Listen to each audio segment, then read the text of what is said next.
Condizioni ancora di spiccata instabilità sul nostro territorio. Vediamo dove pioverà con l'aiuto della grafica. Sul Veneto al mattino locali rovesci e temporali sulle aree orientali, specie di pianura, meglio altrove. Nel pomeriggio e soprattutto la sera nubi in aumento su tutti i settori con rovesci e temporali sparsi.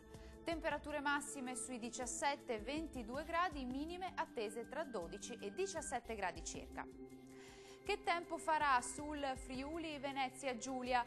Tempo più soleggiato al mattino, peggiora nel pomeriggio e la sera con l'arrivo di rovesci e temporali sparsi alternati comunque ad ampie schiarite soleggiate. Temperature massime sui 18-22 gradi, minime attese tra 14 e 18 gradi circa.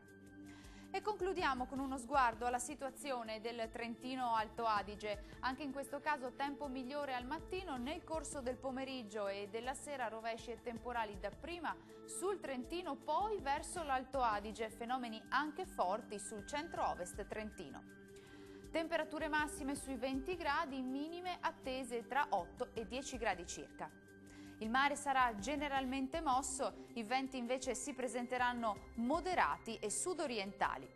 Dal meteo è tutto, grazie per l'attenzione, arrivederci.